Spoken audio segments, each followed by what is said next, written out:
tumaze iminsi tuko turiga amajambo Nous venons de passer des jours en train d'être enseignés sur la parole kuri teme itubwira ku bijanye n'ubwenge no gushishoza avec le thème sur la sagesse et le discernement, ko ari rwo rupfunguruzo rw'umugisha. que c'est la clé de la bénédiction. Twarabyigishijwe cyane, Cela nous a été beaucoup enseigné. baradusiguriye ubwenge ico arico, On nous a donné la signification de la sagesse. baradusiguriye discernement ico arico, On nous a donné la signification du discernement. baratubwiye umugisha kugira umuntu aronke umugisha. On nous a parlé comment pour avoir la bénédiction. Uyu munsi nanje ngiye kuyaga namwe kuri ivyo nyene, Aujourd'hui, je vais revenir sur cela moi aussi, ariko ndashaka kenshi dushimangire ku kamaro mais je vais beaucoup insister sur l'importance de la sagesse ku mukristo pour un chrétien.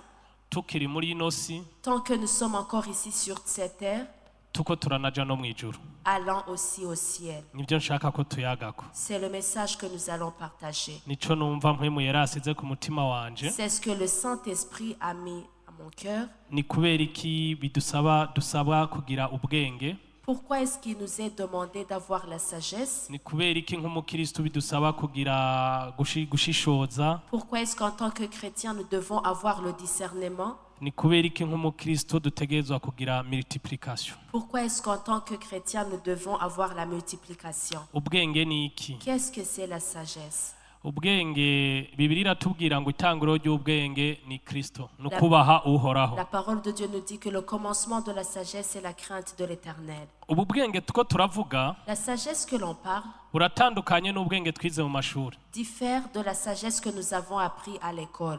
Buratandukanye n'amashuri twize. Elle diffère des études que nous avons faites. Biratandukanye n'ubwenge twagiye turakura ku bandi. Elle diffère même de la sagesse que nous avons appris des autres. Ariko ubu bwenge tuko turavuga ni jambo. Mais la sagesse que l'on parle ici, c'est la parole.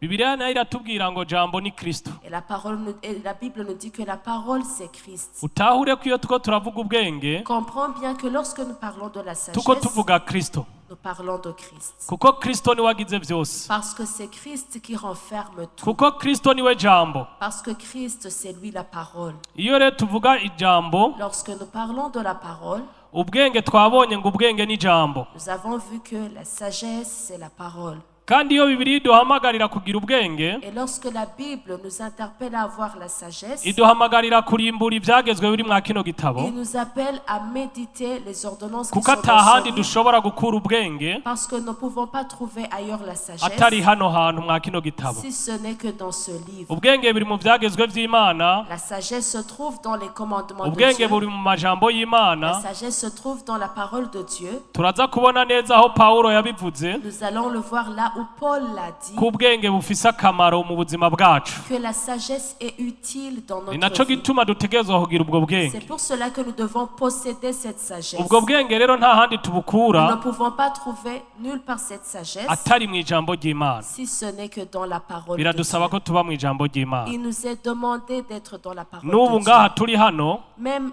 maintenant que nous sommes ici, twaje kwakira ubwenge. nous sommes venus recevoir la sagesse. Iyo twakira ijambo ry'Imana, Lorsque nous recevons la parole de Dieu, tuba tuko twakira ubwenge. nous sommes en train d'acquérir la sagesse. Amen. Amen. Yesu ashimwe cyane. Gloire à Jésus. Ubwenge ni jambo.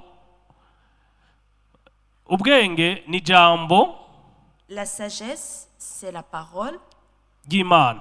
de Dieu. Ubwenge ni ukugaragara kw'Imana mu buzima bw'umukristo. La sagesse, c'est la manifestation de Dieu dans le Iyo tuko chrétien. turavuga ko umuntu afise ubwenge bw'Imana, Lorsque nous disons qu'une personne a la sagesse divine, bisigura ko muri we haba harimo presence y'Imana. cela veut dire qu'en lui, il y a la présence de Dieu. Haba hariho kugaragara kw'Imana muri uwo muntu. Il y a la présence de Dieu dans cette personne. Amen. Amen. Haba harimo ukugaragara kw'Imana. Il y a la présence de Dieu. Ubwenge butuma tubaho ubuzima bw'ukuri n'ukwezwa. La sagesse nous aide à mener une vie authentique et de sanctification. kuko umuntu atagira ubwenge bw'Imana Car une personne qui n'a pas la sagesse de Dieu ntashobora kwezwa ne peut pas être kandi sanctifié. nta kuri kuba muri we. Et il n'y a pas la vérité en lui. Ariko iyo umuntu afise ubwenge bw'Imana Mais quand une personne a la sagesse de Dieu, aba umunyakuri. il est honnête. Mu byo avuga aba umunyakuri, Dans tout ce qu'il dit, il est authentique. mu ngeso ziwe aba umunyakuri, Dans sa conduite, il est honnête. mu kibana aba umunyakuri, Dans son entourage, il est honnête. mu kazi akaba umunyakuri. Dans son milieu de travail, il est honnête aussi. Yesu ashimwe cyane. Gloire à Jésus. Reka dusome ibyanditswe, Lisons les Écritures. baraza kubashirako imirongo yose. On va afficher tous les versets. Turasoma Abikorinto igice ca mbere, Abikorinto ba mbere igice ca mbere. Nous allons lire dans 1 Corinthiens chapitre 1er, Turaza guhera ku murongo wa 26 du verset 26 hama tuze gushika ku murongo wa 31. jusqu'au verset 31. Ndasoma mu izina ry'umwami wacu Yesu Kristo. Je vais lire au nom de Jésus. Muzirikane ihamagagwa ryanyu bene data yuko ab'ubwenge bw'abantu bahamagawe atari benshi. Considérez, frères, que parmi vous qui avez été appelés, il n'y a ni beaucoup de sages selon la chair, Abakomeye bahamagawe atari benshi. ni beaucoup de puissants, ni beaucoup de nobles, Abapfasoni bahamagawe atari benshi. ni beaucoup de nobles. Ariko Imana yatoranije ibipfu byo mu isi Mais Dieu a choisi les choses folles du monde ngo imaramaze abanyabwenge, pour confondre les sages. kandi yatoranije ibinyantege nke byo mu isi Dieu a choisi les choses faibles du monde ngo imaramaze ibikomeye, pour confondre les fortes. kandi n'ibyoroshe byo mu isi Et Dieu a choisi les choses viles du monde n'ibikengegwa et celles qu'on méprise, mbere n'ibitariho, celles qui ne sont point, Imana yarabitoranije ngo ititure ibiriho, pour réduire à néant celles qui sont, kugira ngo ntihagire umuntu yirata imbere y'Imana, afin que nulle chair ne se glorifie devant Dieu. niyo ibaha kuba muri Kristo Yesu. Or, c'est par lui que vous êtes en Jésus-Christ, Yaduhindukiye ubwenge buva ku Mana n'ukugororoka n'ukwezwa n'ugucungurwa, lequel de par Dieu a été fait pour nous sagesse, justice et sanctification et rédemption. kugira ngo bihe nk'uko handitswe ngo uwirata niyirate Uhoraho. Amen. Afin, comme il est écrit, que celui qui se glorifie dans le Seigneur. Amen. Aya majambo Paulo yariko ayandikira Abikorinto, Ces paroles, Paul les écrivait à l'église se trouvant à Corinthe, ababwira aya majambo en leur disant, bisigura ko ndiko ndasoma aya majambo en lisant ces versets, natahuye ko mu Bikorinto hari habibaza ko bafise ubwenge. j'ai compris que parmi les Corinthiens, il y a ceux qui pensaient avoir la sagesse. Mu kubaho kwabo bakibaza ko ari incabwenge cankwe arabahanga, Dans leur vie, ils se croient forts ou bien sages, ko umwe ashobora kuba aruta uwundi. que l'un peut être plus grand que l'autre. Ariko Paulo ku murongo wa 26 arababwira ngo muzirikane ihamagagwa ryanyu. Mais au verset 6, il leur dit, considérez qui vous avez été Turafise appelés. uko twagiye turahamagagwa, Nous avons la manière dont nous avons été appelés, umwe wese azirikana ihamagagwa ryiwe. que chacun considère sa manière d'être appelé. Arazi camuteye gukizwa, Il sait sa motivation pour être sauvé. arazi camuteye guheba ingeso ziwe, Chaque personne sait la motivation qui lui a poussé d'abandonner la mauvaise arazi ko yari conduite. umuntu mubi, Il sait qu'il était une mauvaise personne, ariko uno munsi yabaye umuntu muzima. mais aujourd'hui, il a été un homme qui est bien. Paulo arababwira ngo muzirikane ihamagagwa ryanyu. Paul leur dit, considérez qui vous avez été appelés. Paulo ashaka kubereka ko ivyo vyose Paul veut leur montrer que dans tout cela, bitabaye ku kubera ari abanyabwenge, cela ne s'est pas passé parce qu'ils sont sages pour autant, canke ku kubera bari abakundwa cane, ou bien parce qu'ils étaient des bien-aimés, ariko ashaka kubereka ko ari ubuntu bagiye baragirirwa Mais il voulait leur montrer que c'est la grâce qui leur a été faite, atari kubera ubwenge bari bafise non pas par leur propre sagesse, atari kubera amashure bari barize non pas parce que grâce à leurs études, atari kubera imiryango bavutsemwo non pas grâce à leur famille de naissance cyangwa aho bavuka ou bien leur région d'origine, ariko ko ari ubuntu bagiye baragirirwa n'Imana. mais que c'est la grâce qui leur a été faite par Dieu. Ijambo ry'Imana yatubwira ngo La parole de Dieu nous dit, yahamagaye abanyantege nke il a appelé ceux qui sont faibles, abagira abanyenkomezi il les a rendus forts, ngo afata kugira ngo atiture abari bakomeye pour rendre anéant. yahamagaye abanyantege nke Il a appelé ceux qui sont faibles abari bagira abanyenkomezi et il les a rendus forts. kandi aravuga ngo abapfasoni bahamagawe sibo benshi Et il a dit que les nobles qui ont été appelés ne sont pas beaucoup. kandi abakomeye bahamagawe sibo Et benshi. les forts qui ont été appelés ne sont pas beaucoup. Mu yandi majambo En d'autres mots, umenga hariho abari bafise privilege yo on guhamagagwa dirait qu'il y a ceux qui avaient le privilège d'être appelés. turiko turaraba n'amaso yacu En regardant par nos propres yeux, bari kubanza kugirirwa ubuntu peut-être que c'est eux qui auraient été les premiers à avoir la grâce d'être appelés no kumenywa n'Imana et d'être reconnus par Dieu imbere yuko twebwe dushikirwa. avant que nous ayons cette Ariko opportunité. Pawulo ariko arababwira ngo Mais Paul est en train de leur dire, ngo ariko Imana yatoranije ibipfu Dieu a choisi les choses viles byo mu isi du monde ngo imaramaze abanyabwenge. pour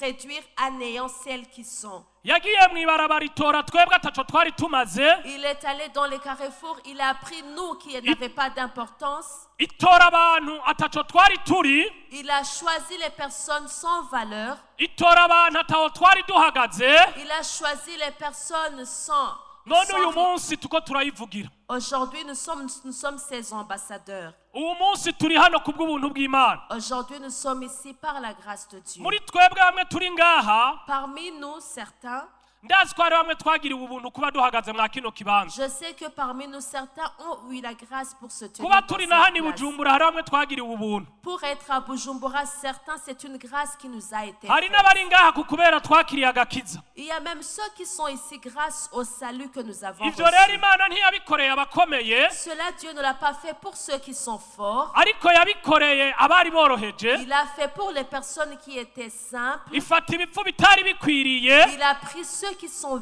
viles, sans mérite. ifata abatagira amashure, Il a pris ceux qui sont sans éducation. ibagira abanyabwenge. Il les a donné la sagesse. Amen. Amen. Haleluya. Alléluia. Kuko Bibiliya iratubwira ngo Car la parole de Dieu nous dit, itanguriro ry'ubwenge le commencement de la sagesse, ngo ni ukubaha uhoraho. c'est la crainte de l'Éternel. Iyo umuntu yubashe uhoraho Lorsqu'une personne a la crainte de l'Éternel, ntabagiharugwa mu bipfu, il n'est plus compté parmi ceux qui sont fous. ntabagiharugwa mu Il bijuju, n'est plus compté parmi ceux qui sont insensés. bisigura ngo abaharugwa mu banyabwenge. Ce qui veut dire qu'il fait partie de ceux qui sont sages. Uyu munsi ntusubire kwisuzugura Aujourd'hui, ne te sous-estime plus ko atabwenge ugira, que tu n'es pas sage, ko udashoboye, que tu es incapable, kuko wakunze uhoraho parce que tu as aimé l'Éternel, ugakunda ukugororoka, tu as aimé la justice, uri umunyabwenge, tu es sage, kandi uhoraho et l'Éternel ashobora kugukoresha ibikomeye. est capable de t'utiliser des exploits. Haleluya. Alléluia. Yesu ashimwe cyane. Gloire à Jésus. Ushobora kwibaza uti, Tu peux te demander, mbega jewe ko ntagira amashuri, moi je n'ai pas d'éducation. mbega jewe ko amashuri nacikirije hagati, Moi j'ai abandonné à mi-chemin les mbega études. twebwe k'iwacu twize amashuri make, Chez nous, nous n'avons pas étudié beaucoup d'études. nayo twize tukaba tubona adashobotse, Même les études que nous avons faites ne servent à iyo rien. multiplication bambwira izozana nahe, D'où viendra la uwo mugwiza multiplication? uzozana nahehe, D'où viendra cette multiplication? uzofatira kuki, Sur quelle base cette uzohera multiplication? he, Par où cette multiplication kugira va jewe mbone venir? uwo mugwiza. Pour expérimenter la Kuko multiplication. tumenyereye ab'isi, Parce que nous sommes habitués que ceux du monde, abize amashuri maremare, ceux qui ont fait beaucoup d'études, abize amashuri menshi, ceux qui ont fait beaucoup d'études, abavuka mu miryango ikize, ceux qui naissent des familles abavuka riches, ku bakomeye n'abahambaye ceux qui descendent des grandes personnalités, tubona umenga nibo borohewe kandi nibo bafise amahirwe yo kugera kure. on trouve que c'est eux qui ont des opportunités d'arriver plus ariko loin. ijambo riratubwiye ngo Mais la parole nous a dit, ngo yafashe ibipfu il a pris les choses ibihindura vides, abanyabwenge, il les a donné la sagesse ngo kandi kugira imaramaza abanyabwenge. pour réduire à néant celles qui sont. aya majambo ndiko ndayasoma En lisant ces paroles, nahoze nibaza igihe kimwe j'ai pensé un jour, petero na yohana bamaze kubafata Pierre et Jean, lorsqu'on les a pris, barabafunga on les a emprisonnés, barabakubita on les a frappés hama babashahagarika imbere y'abatware n'abakuru et on les a mis devant la justice n'abashinga ntahe b'ishengero. et les sages de l'église. abashinga ntahe b'ishengero barabazanya Et bati puis les sages de l'église leur ont demandé, mbega aba bagabo est-ce que ces hommes, ubu bwenge bafise la sagesse qu'ils possèdent n'aya majambo bavuga et la parole qu'ils disent, babikura où hehe est-ce qu'ils trouvent cela? ko tuzi batize, Puisque nous savons qu'ils n'ont ko tuzi ataho bigiye, que nous savons qu'ils sont ko analphabètes. bataciye ku birenge bya Gamaliye. Nous savons qu'ils n'ont pas été enseignés au ubu pied de bwenge Gamaliel. Cette sagesse n'aya majambo et ces paroles, biva hehe? d'où viennent-ils? mu yandi majambo D'autres mots, kubaha uhoraho la crainte de l'éternel, nibwo bwenge. c'est ça la sagesse. ntushobora kugira ubwenge Tu ne peux pas avoir la muri sagesse wewe en toi hatabaye kubaha uhoraho. sans que en toi il y a la crainte de iyo habaye l'éternel. ukubaha uhoraho Lorsqu'il y a la crainte de l'éternel, bituma tugira ubwenge nous avons la sagesse tugahagarara imbere y'abakomeye et nous nous tenons devant les hautes personnalités. bakatubona nk'abanyabwenge, Ils nous trouvent comme des sages, bakatubona nk'abahambaye ils nous trouvent comme puissants, kandi twari tworoheje. alors que nous étions Amen. simples. Amen. haleluya. Alléluia. yesu ashimwe cyane. Gloire à Jésus. imana yacu ni nziza, Notre Dieu est bon.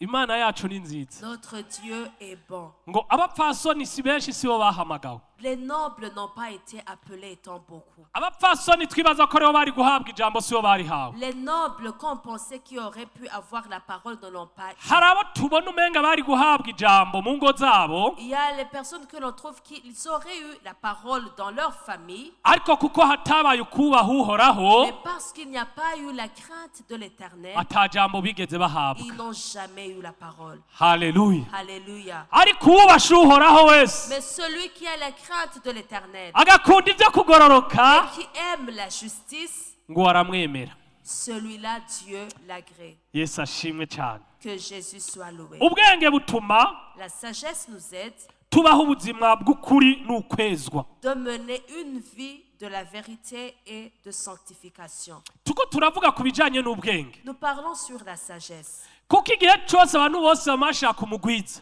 Parce que en toute situation, chaque personne désire la ariko multiplication. nagenda babwira umugwiza kugira tuwushikeko Mais pour arriver à la multiplication, biradusaba ko tubanza kugira ubwenge bw'imana, il nous est demandé d'avoir la sagesse divine. biradusaba ko tugira ihishurirwa Il ry'imana, nous est demandé d'avoir la révélation de Dieu. hama tukabona gushika ku mugwiza. Et par après arriver à la multiplication. yesu ashimwe cyane. Gloire à Jésus. reka turabe mu migani, Lisons dans Proverbes, imigani igice cya kabiri, Proverbes chapitre 2. turaraba ku murongo wa mbere tugeze ku murongo w'umunani. Nous allons lire du verset 1er au verset 8. yesu ashimwe cyane. Gloire à Jésus. two turaraba uko umuntu yubashe uhoraho, Nous sommes en train de voir comment une personne qui a la crainte de l'Éternel, k'ubwenge butuma umuntu yezwa kandi akaba mukuri. la sagesse lui aide à mener une vie de sanctification et de vérité. iki kizokumenyesha ko ufise ubwenge bw'imana. Cela va te montrer que tu as la sagesse de muri Dieu. wewe nihabamo ukuri, Si en toi il y a la vérité hakabamwo n'ukwezwa, et qu'il y a la sanctification, uzotahura ko ufise ubwenge bw'imana. tu réaliseras que tu as la sagesse divine. mwana wanje, niwemera amajambo yanje ukabika amabwirizwa yanje muri wewe, Mon fils, si tu acceptes mes paroles et si tu gardes avec toi mes préceptes, bigatuma utega ugutwi ubwenge ugashira umutima ku gutahura, si tu rends ton oreille attentive à la sagesse et si tu inclines ton cœur à l'intelligence, mbere niwahamagara ubwenge ugashira ijwi hejuru uririra ugutahura. Oui, si tu appelles la sagesse et si tu élèves ta voix vers l'intelligence. Niwaburondera nk'ifeza ukabusesangura nk'urondera inzahabu zanyegejwe. Si tu la cherches comme l'argent, si tu la poursuis comme un trésor, niho uzotahura ukubaha uhoraho uko ariko. alors tu comprendras la crainte de l'Éternel. Kuko uhoraho atanga ubwenge, Car l'Éternel donne la sagesse, mu kanwa kiwe havamwo ukumenyekana no gutahura. de sa bouche sortent la connaissance et l'intelligence. Abikira abagororotsi ubwenge buroranye, niwe nk'inzo y'abagenda batunganye. Il tient en réserve le salut pour les hommes droits, en bouclier pour ceux qui marchent dans l'intégrité, kugira ngo arinde inzira n'imanza ziroranye kandi azigame urugendo rw'abayoboke biwe. en protégeant les sentiers de la justice et en gardant la voie de ses fidèles. Ubu munsi turabayoboke b'Imana. Aujourd'hui, nous sommes les fidèles. de Nurondera Dieu. gutahura kw'Imana, Si tu cherches à connaître Dieu, ukarondera Imana nk'urondera ifeza n'inzahabu et si tu cherches Dieu comme si tu étais en train de chercher l'or et l'argent, zanyegejwe, des trésors cachés, uzomenya gutahura Imana uko ariko. tu comprendras la crainte de l'Éternel. Uyu murongo wa kane wanezereye cyane. Ce verset 4 m'a beaucoup plu. Iyo ndavye imyitwarariko dufise Si je regarde les préoccupations que nous avons iminsi yose, tous les jours, tuzinduka twiruka, nous nous levons tôt le matin en faisant beaucoup de choses. 6h du matin tuba tugiye, 6 heures du matin, nous partons. dutaha 22h, Nous rentrons à 22 heures. twiruka kugira turabe ingene dushobora kubaho, Faisons tout pour chercher notre manière pour chercher quoi vivre. twiruka kugira turabe ingene dushobora kubeshaho imiryango yacu. Nous faisons tout pour faire vivre nos familles. Ejo uvyutse mu gitondo Et le lendemain, si tu te réveilles le matin, ukaraba abantu bose ingene birukanga, et si tu regardes la manière dont toutes les personnes sont en circulation, urabona ko hari ikintu bariko bararondera. tu vois très bien qu'ils sont à la recherche. Urabona de ko quelque bose chose. bako bariruka barondera ikintu. Tu vois que tous sont en train de chercher quelque chose. Urabona ko bose bacerewe kuza guhiga ikintu. Tu vois que tous sont en retard à la recherche de quelque Kandi chose. ivyo vyose Et tout cela nta kindi bizana n'amène rien atari d'autre ukurondera ukubaho. si ce n'est que chercher la vie. Ariko tukirengagiza ko kugira ubwenge Mais nous ignorons que avoir la sagesse no kurondera Imana et chercher Dieu bizotuma tumenya bizotuma dutahura ukubaha uhoraho. nous aidera à comprendre la crainte de l'Éternel. Nahoze nibaza aya majambo Je me suis demandé ces paroles. iratubwira ngo niwarondera nk'ifeza Si tu la cherches comme l'argent, ukabusesangura nk'urondera izahabu yanyegejwe, et si tu la poursuis comme un trésor, bisigura ngo dukwiye kurondera ubwenge cela veut dire que nous devons chercher la sagesse bw'Imana, de Dieu. dukwiye kurondera ijambo Nous ry'Imana, devons chercher la parole de Dieu. dukwiye kurondera Kristo, Nous devons chercher Christ, kuko ijambo ryatubwiye ngo Kristo niwe jambo. car la parole nous a dit que Christ, c'est la Iyo parole. turondera ijambo Lorsque nous cherchons la parole, tuba turondera Kristo, nous cherchons Christ, tuba dukwiye kumurondera on devrait le chercher nk'urondera izahabu comme celui qui cherche le trésor inyegejwe, en trésor caché, nk'urondera ifeza celui qui cherche l'argent ihishijwe. en argent caché. Izahabu ni ikintu c'agaciro, L'argent est quelque chose de précieux. ifeza ni ikintu c'agaciro. L'or est quelque chose de précieux. Bisigura ngo iyo turondera Kristo Lorsque nous cherchons Christ, tuba turiko turondera ikintu c'agaciro mu buzima bwacu, nous sommes en train de chercher le trésor dans notre vie. tuba turiko turondera ic'agaciro Nous cherchons un trésor gisumba amafaranga, qui a la valeur plus que l'argent. kuko amafaranga turayaronka, Car nous pouvons avoir l'argent ejo amagwara akaza, et demain il y a la maladie. amafaranga akatuvako, Et tout l'argent est terminé. tugasigara tugaragara. Et nous restons main vide. Ariko umunyabwenge Mais celui qui est sage aratubwira ngo turondere Kristo nous demande de chercher Christ nk'urondera ifeza, comme celui qui cherche nk'urondera l'argent, izahabu comme celui qui cherche ngo l'or vyahishijwe. caché.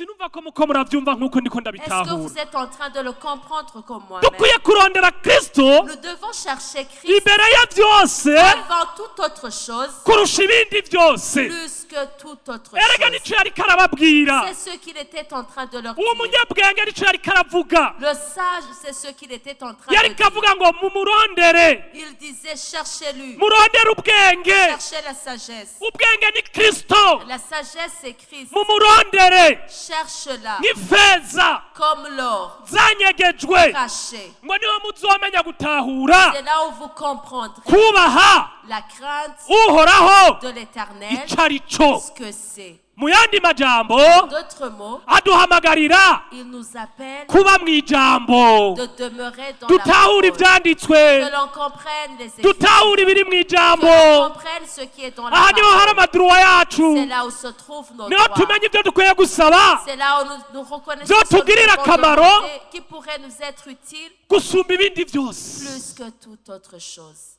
amen Amen. haleluya Alléluia. yesu ashimwe cyane Gloire à Jésus. yesu ahimbazwe Gloire à Jésus. reka turabe muri 2 timote Lisons dans 2 Timothée, 2 timote 3 2 Timothée chapitre 3.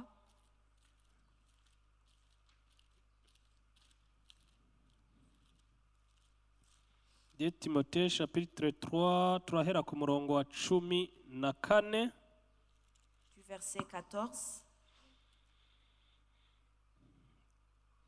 turahera kuri verse ya 10 de timote 3:14 3:14 ngo ariko weho ugume mu vyo wize Toi, demeure dans les choses que tu as apprises ukavyizezwa et reconnues certaines, kuko uzi abakwigishije sachant de qui tu les as apprises. kandi uzi yuko guhereye mu buto bwawe wamye uzi ibyanditswe byera bishobora kukumenyesha ubwenge bwo kuzanira agakiza gaheshwa no kwizera Kristo Yesu. Dès ton enfance, tu connais les saintes lettres qui peuvent te rendre sage à salut par la foi en Jésus-Christ. Ivyanditswe byose byahumetswe n'Imana.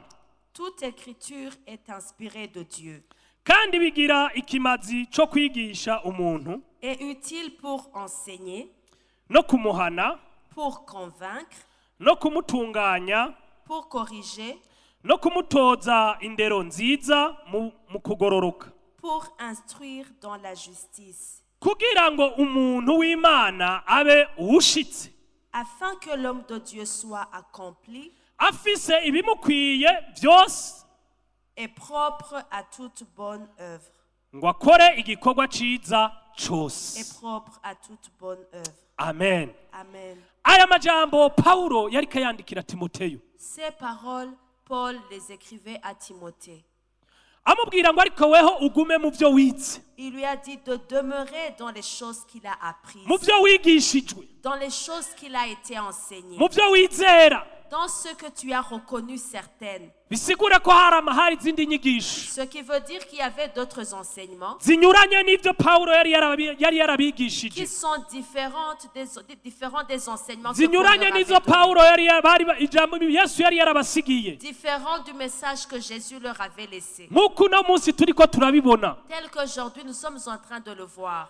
uwo munsi tuko turabona ababwirwa imigisha Aujourd'hui nous sommes en train de voir ceux qui sont en train d'être prêchés la kandi bénédiction. umugisha utagira aho ufatiye, Et une bénédiction qui n'a pas de kandi umugisha fondement. utagira fondasiyo. Une bénédiction sans fondation. Ivyo nivyo abantu benshi bariko bariruka Et inyuma voilà ce que les personnes sont en train de courir derrière. kandi bipfuza gushikako. Et ils désirent la voir. Ariko Paulo akarabwira Timoteyo Mais Paul est en train de dire à Timothée, ngo kandi uzi yuko uhereye kuva mu buto bwawe et sachant que dès ton enfance, ngo wamye uzi ivyanditswe vyera bishobora kukumenyesha ubwenge tu connais les saintes lettres qui peuvent te rendre sage ngo bwo kuzanira agakiza à salut par la foi gaheshwa no kwizera bivuye muri Kristo Yesu. par la foi en Jésus-Christ. Amen. Amen. Bisigura ngo Ce qui veut dire, dutezwa gutahura ivyanditswe nous devons comprendre les Écritures, tukamenya ijambo ry'Imana connaître la parole de Dieu, tukaba mu ijambo ry'Imana demeurer dans la parole de Dieu. kuko iyo umuntu abaye mu ijambo Parce ry'Imana qu'une personne, si elle demeure agira dans la ijambo parole muri de we. Dieu,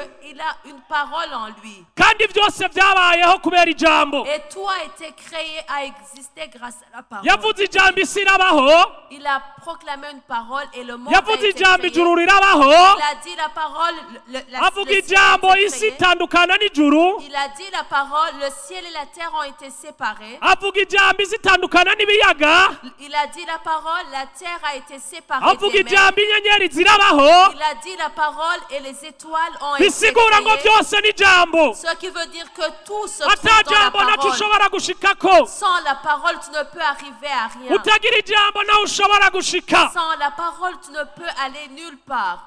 imbere y'uko winjira muri multiplication Avant d'avoir la multiplication no kuyibamwo, et de posséder la multiplication, multiplication izanwa n'ijambo, la multiplication est amenée par la parole. kuko niwe uzi icyo ukeneye. Parce que c'est toi qui sais ce dont tu as besoin. kandi iyo uzi icyo ukeneye Et lorsque tu sais ce que tu as besoin, umenya n'ingene ugisaba tu sais même comment le demander, wisunze ijambo, te basant sur la kuko parole. uravuga ngo handitswe ngo, Parce qu'on dit, il est écrit. ukadefanda amaduruwa yawe, Et tu défends tes droits.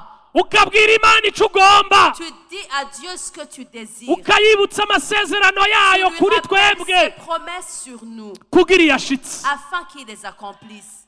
Haleluya. Alléluia. kandi ntushobora kunesha Et tu ne peux pas vaincre utagira ijambo. sans la parole. Yesu mu bugaragwa Jésus dans le désert, yanesheje Satani ijambo, il a vaincu le diable grâce kuko à la Satani parole. waraza aho gutegera, Le diable sait là où il peut te kandi aya tenter. majambo arayazi, Il connaît même ses paroles. kandi niyo Et azokuzanira ce sont les mêmes paroles qu'il va t'amener, mugabo anyuranye no kugomba kw'Imana, mais différents de la volonté de Dieu. uzosanga anyuranye no kugomba Tu kw'Imana. trouveras que ces paroles sont différentes ariko de la parole de iyo Dieu. wadwebereye mu Mais ijambo, lorsque tu demeures iyo dans la wabaye parole mu de Dieu, ijambo, mais lorsque tu as demeuré dans la parole, uca umenya ati tu réalises, tu comprends, ibi si vyo. ce n'est pas la vérité. Aho turi muri discernema, Et c'est là, c'est uca le discernement. utahura Tu commences à ati discerner. ijambo ry'Imana rivuga uku, La parole de Dieu dit ibi ceci. uko urambwira Et tu me parles de cela. binyuranye n'ivyo nizera. Ce que tu me parles est différent de ce que je nivyo crois. Pawulo yariko arabwira C'est Timoteyo, ce que Paul est en train de dire à Timothée. yakamubwira ibijanye na discernema, Il lui parlait du discernement. yakamubwira ibijanye no gushishoza. Il lui parlait du Wewe discernement. uzi ivyo wigishijwe, Rappelle-toi de ce dont urazi uwo wizeye, tu sais celui en qui tu as cru. ntushobora gushishoza Tu ne peux pas discerner utagira ijambo muri wewe. sans la parole. en toi. turahamagarirwa kuba mu ijambo. Nous sommes appelés à être dans la parole. Yesu ashimwe cyane, Gloire à Jésus. Yesu ahimbazwe. Que Jésus soit glorifié. aca aramubwira ngo Il lui dit encore, ivyanditswe vyose toute écriture ngo ifise ububasha, a le pouvoir. byose vyahumetswe n'Imana. Toute écriture a été nta inspirée de jambo Dieu. na rimwe Aucune parole dukwiye kunegirija que nous devons négliger riri mwa kino gitabo, se trouvant dans kuko ce Bibiliya yatubwiye ngo parce que la Bible nous a dit, intumwa y'Imana Pawulo l'apôtre Paul avyibutsa Timoteyo rappelle à ngo Timothée ivyanditswe vyose muri kino gitabo que toute écriture se trouvant dans ce livre vyahumetswe n'Imana, est inspirée de Dieu kandi vyose et tout bifise ububasha, est utile vyose bifise ububasha et tout est utile bufise ikimazi et utile cyo kwigisha umuntu, pour enseigner l'homme. biratwigisha Elle nous enseigne, no kumuhana nous corrige, no kumutunganya nous convaincre, no kumutoza indero. nous instruire. Amen. Amen.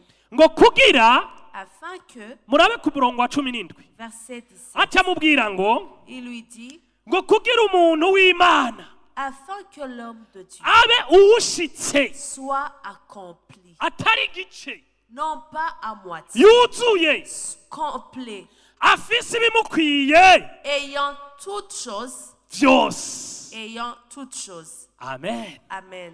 Haleluya. Amen. iyo umuntu afise ibimukwiye Lorsqu'une personne possède toutes choses kandi vyuzuye, et accomplit, aba yarabaye multiplié. il Cette personne a déjà expérimenté la aba yarabonye multiplication. umugwiza La personne a déjà vu la multiplication. kugira umuntu w'Imana Pour que l'homme de Dieu abe umuntu akwiye soit accompli, ashitse afise ibimukwiye avec tout ce qui lui est nécessaire. afise ibyo kurya Il a la nourriture, afise iby'impwemu il a ce qui est du afise spirituel, ibyo kwambara il a les vêtements, afise ibyo yifuza byose bimukwiye il a ce qui lui suffit. bisigura mu yandi majambo Ce qui veut dire, aba ari umuntu ari satisfait. c'est un homme satisfait. Amen. Amen. Yesu ashimwe cyane. Gloire à Jésus. Biba byahereye he? Où est-ce que cela biba commence? byahereye mu kubaha Imana. Cela commence par la Biba crainte. byahereye de mu l'Éternel. kumvira Imana. Cela commence par l'obéissance à Dieu. Bisigura ngo mu yandi majambo En d'autres mots, hatabaye kubaha Imana sans la crainte de Dieu, ntidushobora kuronka ibidukwiye. nous ne pouvons pas posséder ce Ntidushobora qui kuba nous umuntu suffit. ashitse. Nous ne pouvons pas être accomplis. Umuntu aba uwushitse Une personne est accomplie. aronka ibimukwiye Il reçoit tout ce qui lui kuko yabanje suffit kubaha Imana. parce qu'il a d'abord eu la crainte de Dieu. Abatubaha Imana Ceux qui n'ont pas la crainte de Dieu, ni naco gituma babona kumenga misi yose barakehaniwe. c'est pour cela que chaque jour ils sont Bama dans le manque. bakehaniwe Ils ont le manque tout le ntibigera bakwiza. Ils ne sont jamais satisfaits. Ariko Bibiliya tubwira ngo Mais la parole de Dieu nous dit, abubaha uhoraho ceux qui ont la crainte de bakagendera mu nzira ziwe Dieu, qui marchent dans niyo ses bamaze chemins, kubaha uhoraho lorsqu'ils ont la crainte baba de abantu l'Éternel, bakwiye ils sont kandi accomplis bakaronka ibibakwiye. et ils possèdent ce qui leur satisfait. Yesu ashimwe cyane. Gloire à Jésus. Yesu ahimbazwe. Que Jésus soit glorifié. Haleluya. Alléluia. Turabe Petero nawe ico yabivuzeko.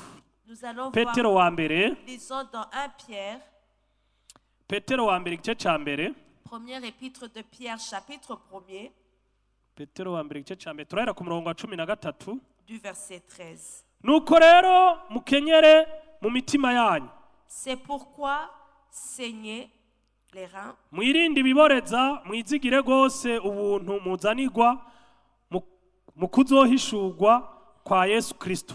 soyez sobres et ayez une entière espérance dans la grâce qui vous sera apportée lorsque Jésus-Christ apparaîtra. Mumere nk'abana bagamburuka ntimwishushanye no kwifuza kwanyu kwa kera ko mu gihe c'ukutamenya kwanyu. Comme des enfants obéissants, ne vous conformez pas aux convoitises que vous aviez autrefois quand vous étiez dans l'ignorance. Ariko nk'uko yabahamagaye ari yera namwe aba ariko muba abera mu ngeso zanyu zose. Mais puisque celui qui vous a appelé est saint, vous aussi soyez saints dans toute votre conduite. Kuko byanditswe ngo mube abera kuko nanje nduwera. Selon qu'il est écrit, vous serez saints car je suis saint.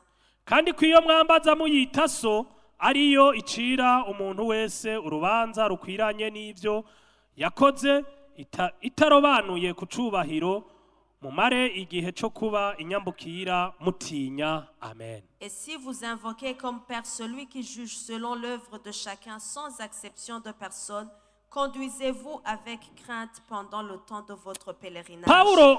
Petero aratubwira ko dukwiye kubabera. Pierre nous dit que nous devons être saints. Ngo tubabera kuko yaduhamagaye ari yera. Soyons saints car celui qui nous a appelés est saint. Ngo tumere nk'abana bagamburuka nitwishushanye no kwifuza kwanyu kwa kera ko mu gihe c'ukutamenya. Comme des enfants obéissants, ne vous conformez pas aux convoitises que vous aviez autrefois quand vous étiez dans l'ignorance. Birababaje kuba umuntu yarahinduriwe ibihe. C'est triste une personne qui a expérimenté le changement de saison. Birababaje kuba umuntu yaratowe hanze akinzizwa ibwami. C'est triste pour une personne qui a été tirée du dehors pour être mis dans un palais royal. Ariko ntamenye ingene ibwami bitwara. Mais il ne sait pas la conduite de ceux qui sont à la Ariko cour royale. ntamenye abantu b'ibwami ingene bifata. Il ne sait pas la conduite de ceux qui sont à la cour royale. Ariko ntamenye abantu b'ibwami ingene babaho. Il n'est pas au courant de la conduite de ceux qui se trouvent au palais Abantu royal. b'ibwami ingene bavuga.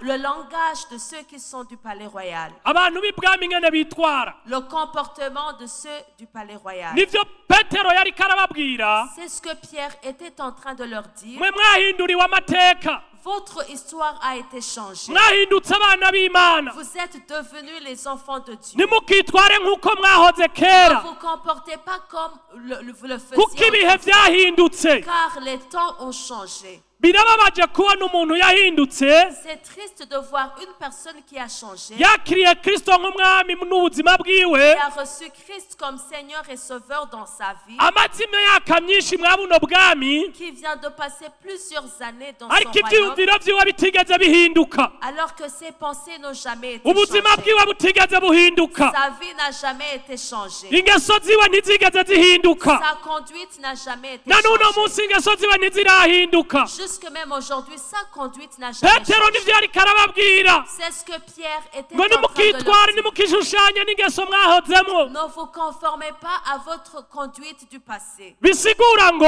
Ce qui veut dire, iyo tumaze kwakira Kristo nk'umwami, lorsque nous recevons Christ comme tuba Seigneur, duhindutse icaremwe gisha. nous devenons une nouvelle Kandi iyo créature. umuntu abaye mushasha, Et lorsqu'une personne est une nouvelle créature, memere comportement zirahinduka, même le comportement change. ingeso ziwe zirahinduka, Son comportement change. ukubaho kuye kurahinduka. Sa manière de vivre change. Kugira rero dushobore kugwira, Pour multiplier, biradusaba guhindura ingendo, il nous est demandé de changer le biradusaba comportement. guhindura ingeso, Il nous est demandé de changer de conduite. biradusaba guhindura ibibanza Il tugenderamwo, nous est demandé de changer nos lieux de fréquentation. biradusaba guhindura inkoro. Il nous est demandé de changer.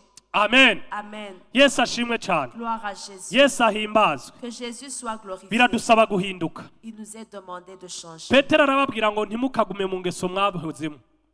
Pierre leur dit qu'ils ne restent pas dans leurs anciennes convoitises. Amen. Amen. Ngo ariko nk'uko yabahamagaye ari yera, Mais namwe aba ariko muba abera. Mais comme celui qui vous a appelé est saint, soyez vous aussi saints. Iyo aduhamagaye ni yera, Celui qui t'a appelé est kandi saint. natwe dukwiye kuba abera. Nous aussi, nous devons être saints. Murazi ikintu gituma kenshi abakretien, Savez-vous que ce qui fait que chaque fois les chrétiens, mwama muko muridoga ngo ntimuhezagirwe, vous vous lamentez que vous n'êtes pas ngo bénis. nta mugisha mugira. Vous n'avez pas de bénédiction. Oro nimwigeze mumenya amaprincipe y'umugisha, Mais vous n'avez jamais connu les principes de la nimwigeze mumenya bénédiction. ryari umuntu ashobora guhezagirwa bigenze Vous gute, n'avez jamais connu comment est-ce qu'une personne peut être kuko bénie. ntabyo mwigeze mushaka kumenya. Parce que vous n'avez pas voulu le connaître. Nk'umukristu En tant que chrétien, twebwe ngaha turafise stati tugenga, nous avons notre règlement. dufise constitution, Nous avons notre constitution. nk'uko igihugu cyose kigira constitution. Telle que chaque nation a sa Kandi iyo propre umwenegihugu constitution. atagendeye kuri constitution y'igihugu, Et lorsque un national de ce pays ne suit pas cette constitution, uwo mwenegihugu biramugora gutera imbere, la personne, c'est difficile pour lui kubera d'avancer. asanga afise amablokaje menshi, Parce qu'il se retrouve dans beaucoup de blocages. kuko amategeko amufata acaba menshi, Parce qu'il fait face à la loi. kubera rimwe na rimwe Parce que souvent, aba yononye amategeko ya constitution, il viole la loi se trouvant uwo dans la ntashobora constitution. gutera imbere, La personne ne peut pas avancer. swat arafungwa Soit la personne est emprisonnée, cyangwa agahunga igihugu, ou bien il fuit le pays. kuko atumviye amategeko y'igihugu. Parce qu'il n'a pas obéi aux Namwe lois du mukwiye pays. kumenya ko Vous aussi, vous devez savoir, iyo twakiriye Kristo nk'umwami n'umukiza, si nous recevons Christ comme Seigneur et Sauveur, hari iyindi constitution tuba twinjiyemwo, nous sommes régis par une autre iyo constitution. dutegerezwa kuyubahiriza Et nous devons obéir cette kugira dushobore constitution kugira umugisha. afin d'avoir la bénédiction. Ni naco gituma rimwe na rimwe C'est pour cela que souvent, tudashobora guhezagirwa, nous ne sommes pas bénis kuko tutagiye tugendera ku co Imana idusaba, parce que nous n'avons pas obéi ce que Dieu ariko nous biradusaba demande. ko tuba ku co Imana igomba, Cela demande que nous soyons dans la tukagendera mu volonté nzira de Dieu, z'Imana igomba, marcher dans les voies de Dieu, nk'uko Petero yariko arababwira ngo mubabera, tel que Pierre leur disait, kuko soyez iyo saints, abahamagaye ari yera. comme celui qui vous a appelé est Iyo saint. rero tutabaye abera, Si nous ne sommes pas saints, iyo hatabaye ukwezwa no gutungana, sans la sanctification et la tuba justice, duhindutse abana b'ibigaba. nous sommes devenus des Mbega umwana w'ikigaba, enfants prodiges. umuvyeyi araba interese cyane no kumuha ivyo amusavye. Est-ce qu'un enfant désobéissant, son parent est-il intéressé par ses demandes? Bavyeyi muri hano, Parents qui se trouvent ici. iyo umwana abaye ikigaba, Un enfant biroroshe désobéissant, cyane kumuha ico agusavye. Est-ce que c'est facile de lui accorder ce qu'il demande? cyangwa uramurindiriza kugira ashobore kubanza guhinduka ahebe utwo tugeso twiwe Ou bien tu lui fais attendre pour qu'il change ses mauvaises kugeza utwo tugeso comportements aduhevye jusqu'à ce que son mauvais comportement il abandonne ukabona kumuha ivyo agusaba. et tu lui donnes ce qu'il te demande. Nivyo Yesu yabwiye abayuda, C'est ce que Jésus a dit aux Juifs. nimba mwebwe muri babi Si vous êtes méchants, mukaba mushobora guha abana banyu ivyiza, vous pouvez donner ce qui est bien à vos enfants. mbega so wo mw'ijuru wo ntazorushiriza? À plus forte raison, votre Père Céleste. Imana yacu rero ntiyatwibagiye, Notre Dieu ne nous a pas oubliés. nayo nizotugirira neza. Il nous fera du bien. Ariko biradusaba ko Mais cela nous demande haba kwezwa no gutungana. la sanctification. Nubwo Imana yo kumultiplier uno munsi Même si Jésus te multiplierait aujourd'hui, ikamultiplier akazi kawe il multiplie ton travail, ikakugeza kure, il te fait arriver loin. kandi utarezwe utaratungana, Sans la sanctification, sans la justice, vyozokwica umutima wawe. cela détruirait ton âme. Mu migani witi Dans Proverbe chapitre ngurinde 8, umutima wawe protège ton cœur kurusha ibindi vyose, plus que toute autre chose, ngo kuko ariho ubugingo bwawe bududubiritse. car c'est là où la vie coule. Biradusaba kwanza kurinda umutima Cela nous demande de protéger kugira notre ubugingo cœur bushobore kududubiza, afin que la vie déborde, kuko coule, ivyo tworonka bizohera, car tout ce que nous possédons ariko un ubugingo jour va buzohoraho terminer, ibihe vyose. mais la vie sera éternelle. Icibanze mwacumvise. La base, vous l'avez entendu. Yesu ashimwe cyane. Gloire à Jésus. Turabe ku bijanye no gushishoza, Parlons sur Ko le turihuta. discernement rapidement. turabe abaheburayo, Lisons dans abaheburayo igice ca gatanu, Hébreux chapitre 5. turaraba ku murongo wa 14, Nous allons voir le verset 14. umurongo wa 14. Verset 14. Ariko ivyo kurya bigumye ni ivy'abakuze, abafise ubwenge, maze kubwo kwama babukoresha bumogorera gutandukanya ikibi n'iciza. Amen. Amen. Haleluya. Alléluia. Turahamagarirwa kugira ubwenge Nous sommes appelés d'avoir la sagesse kugira dushobore gutandukanya ikibi n'iciza. afin de discerner le bien du mal. Amen. Amen. Nivyo Paulo yariko arabwira abaheburayo C'est ce que Paul parlait aux Hébreux. ngo ivyo kurya bigumye La nourriture solide ni ivy'abakuze. est pour les hommes faits. Iyo umuntu amaze kumenya gutandukanya ikibi n'iciza, Lorsqu'une personne est capable de séparer des aba ari bien du umuntu mal, akuze. il est un homme fait. Nta handi dukura ugukura Et ne trouvons pas la maturité atari ugutahura. si ce n'est que dans la compréhension. Twahereye twiga ivy'ubwenge. Nous avons commencé par la sagesse. Iyo umuntu afise ivy'ubwenge Lorsqu'une personne a la sagesse, tumufata nk'umuntu akuze, nous lui considérons comme un homme kandi fait. iyo umuntu amaze gukura Et lorsqu'un homme est fait, amenya gutandukanya ikibi il n'iciza. sait distinguer le bien du mal. Amen. Amen. Yesu ashimwe cyane. Gloire à Abitesalonike igice ca gatanu, 1 Thessaloniciens chapitre 5. ndashaka tuje ku bijanye na multiplication. J'aimerais que l'on parle sur la multiplication. Abitesalonike ba mbere igice ca gatanu ku murongo wa 20. Abitesalonike ba mbere igice ca gatanu, 1 Thessaloniciens chapitre 5, turahera ku murongo wa 21 à partir du verset 21 tugeze kuri 24. jusqu'au verset 24. Mugerageze byose, mugumye ibyiza, mwirinde icitwa ikibi cose, kandi Imana nyenamahoro ibe ariyo ibeza gose, kandi impwemu yanyu n'ubugingo n'umubiri byose hamwe bizigamwe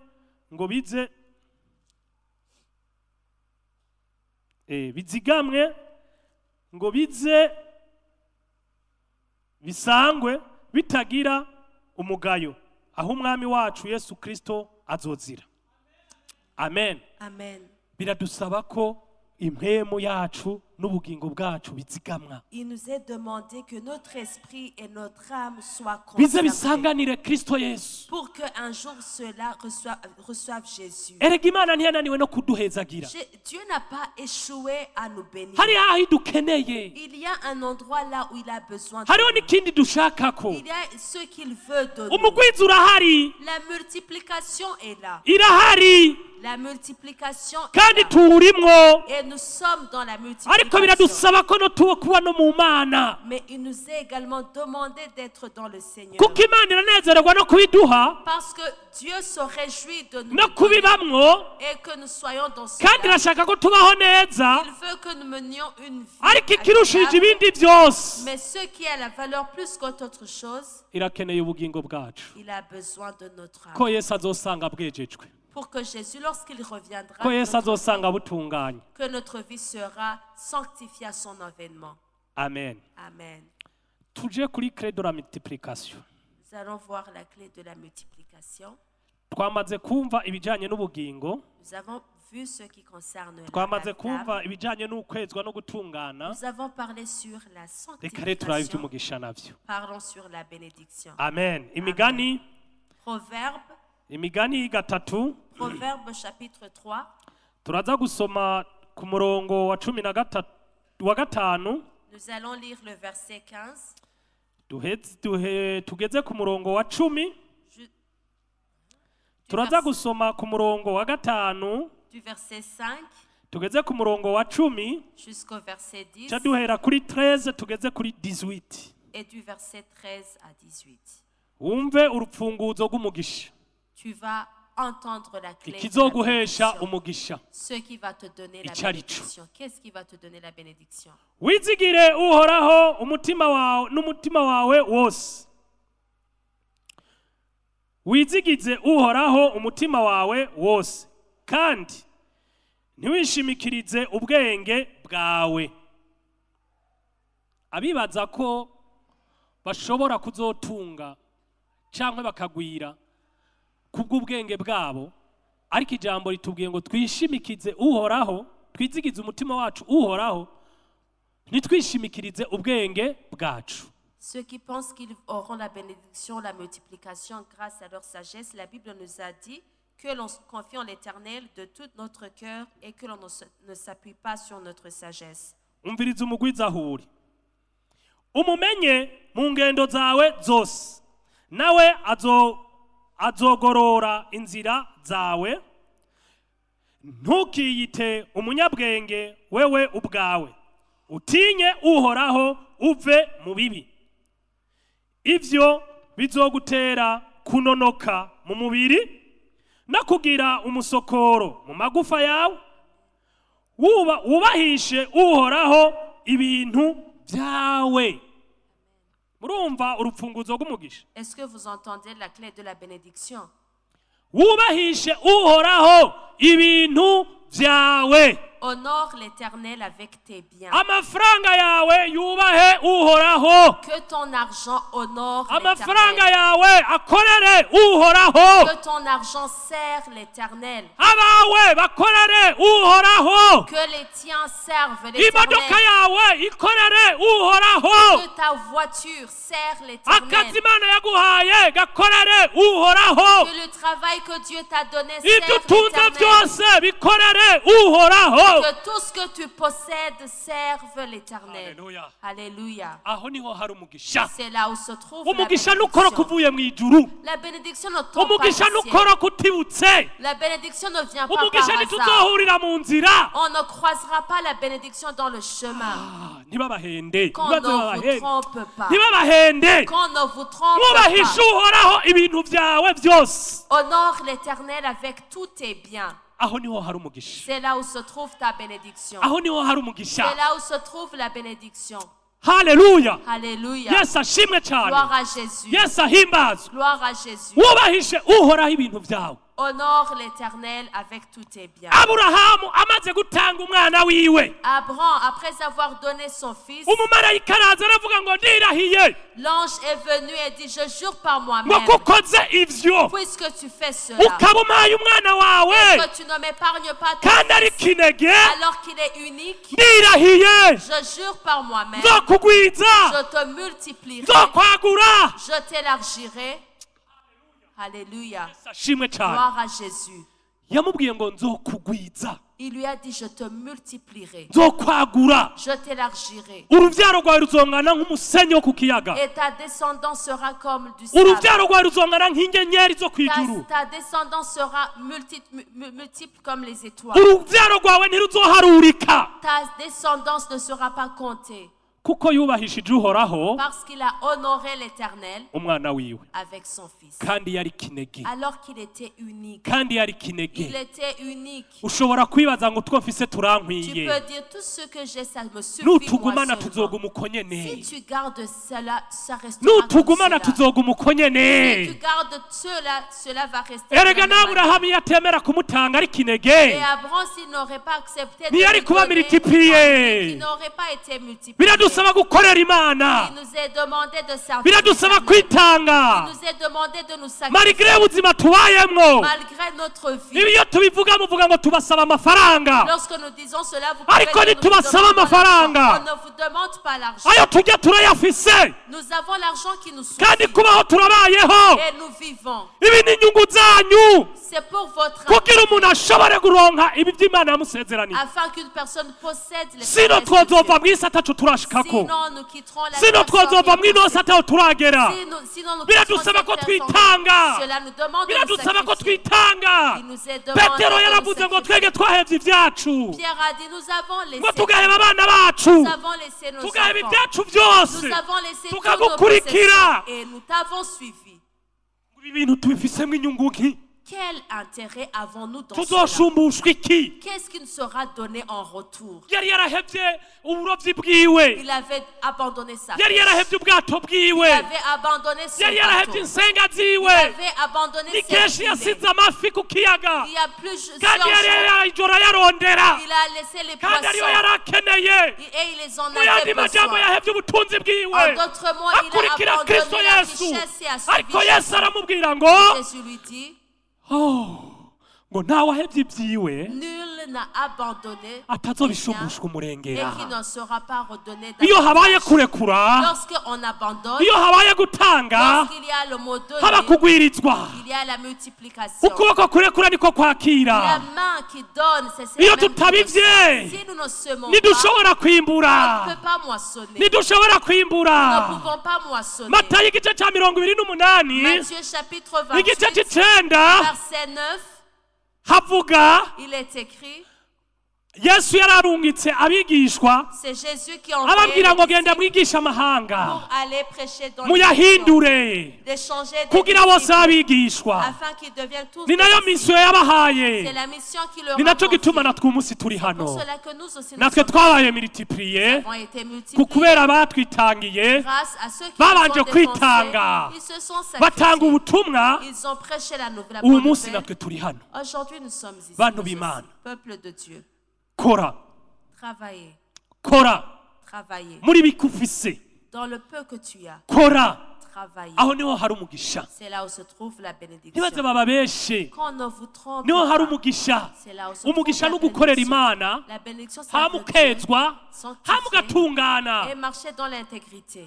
Amen. Amen. Yesu ashimwe cyane. Gloire à Jésus. Turabe ku murongo twari tugeze ngo ivyo bizogutera kunonoka mu mubiri wawe no kugira umusokoro mu magufa yawe, wubahishe uhoraho ibintu byawe.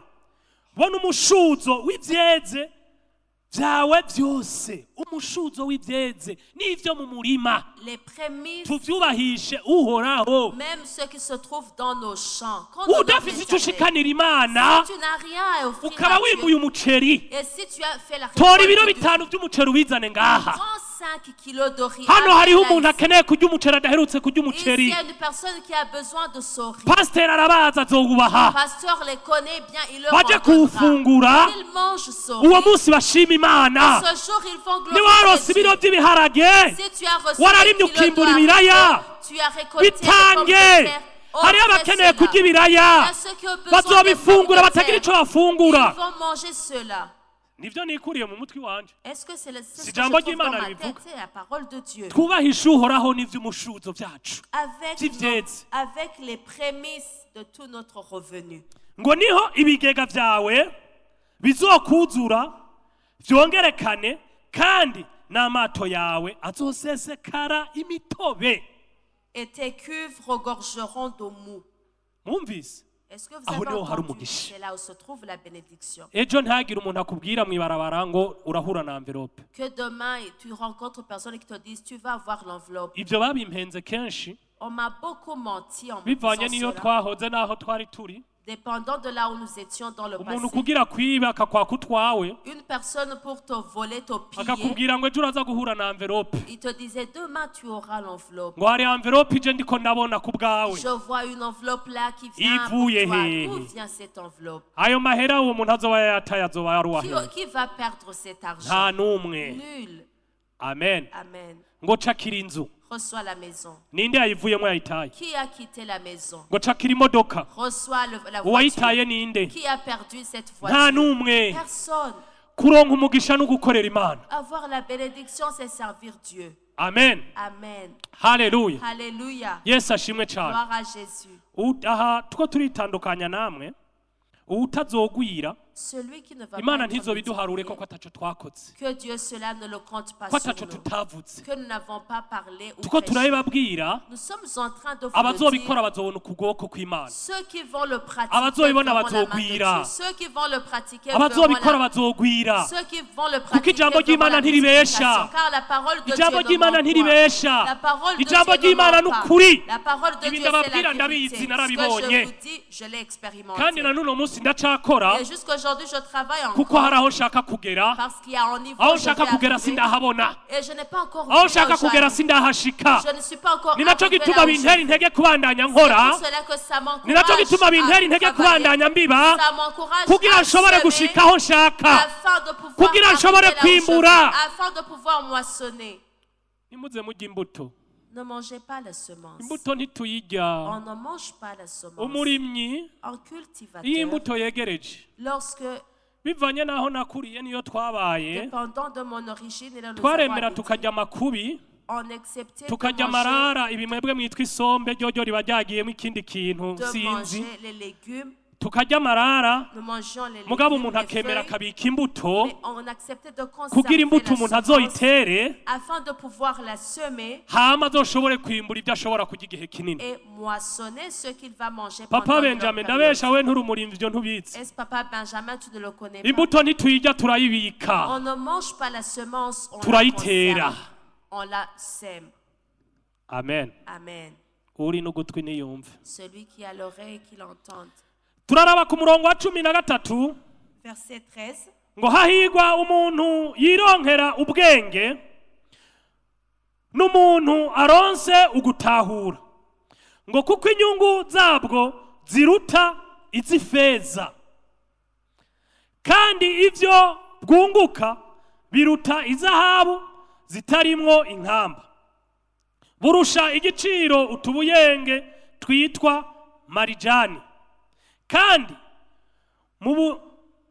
mu bihimbara byose nta kintu gihwanye nabwo ukuramba kuri mu kuboko kwabwo kw'iburyo mu kubamfu kwabwo harimwo ubutunzi n'icubahiro Amen. amen Amen. ukuramba Une longue kuri mu vie kuboko kwabwo se trouve kw'iburyo dans sa droite. haleluya Alléluia. ubwo bwenge ndababwira La sagesse que je vous parle, ngo mu kuramba une longue vie mu kuboko kwako kw'iburyo dans sa droite ngo hariyo ukuramba se trouve une longue vie. mu kuboko kwako kw'ububamfu Et dans sa gauche, hariyo ubutunzi la richesse. ni naco gituma duhamagarirwa C'est pour cela que nous sommes appelés kugira à avoir ubwenge, la sagesse. ukuramba ubutunzi n'icubahiro.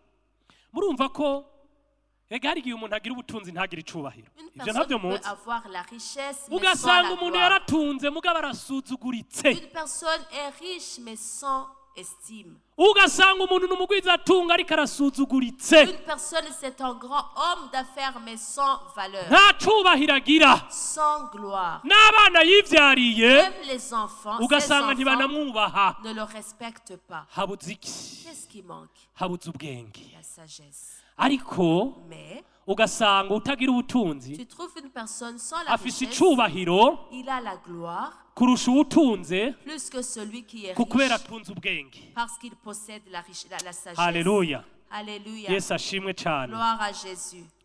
Amayira yabwo n'amayira y'igikundiro kandi inzira zabwo zose ni iz'amahoro. Bubera igiti c'ubugingo ababucakira.